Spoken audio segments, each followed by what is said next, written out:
qui rapporte du prophète sallallahu alayhi wa sallam qui a dit: éloignez-vous des péchés pernicieux ou capitaux. Les compagnons demandèrent au prophète d'Allah quels sont-ils. Il répondit: le polythéisme, la sorcellerie, tuer injustement une âme rendue sacrée par Allah, prendre le fruit de l'usure, spolier un orphelin de ses biens, fuir le jour de la bataille et accuser faussement les femmes chastes, innocentes et croyantes. Dans ce hadith, le prophète sallallahu alayhi wa sallam cite les plus grands péchés capitaux, al-mubiqat.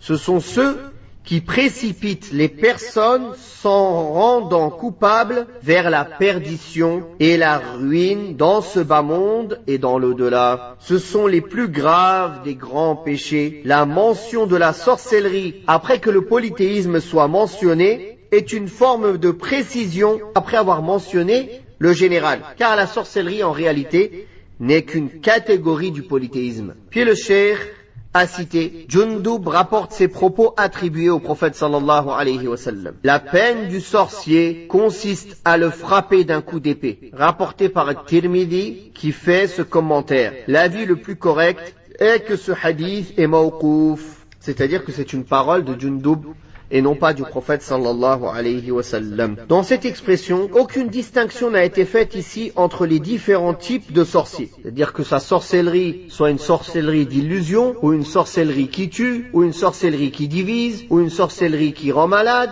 Peu importe le type de sorcellerie. Cela implique donc que la peine légale de tout sorcier, quel qu'il soit, est la peine de mort. L'avis le plus correct est que la peine ici est une peine à cause de son apostasie, car l'essence de la sorcellerie implique nécessitement la pratique d'un acte de polythéisme. Or, si ce sorcier est un musulman à la base, en pratiquant la sorcellerie, il aura apostasié de l'islam.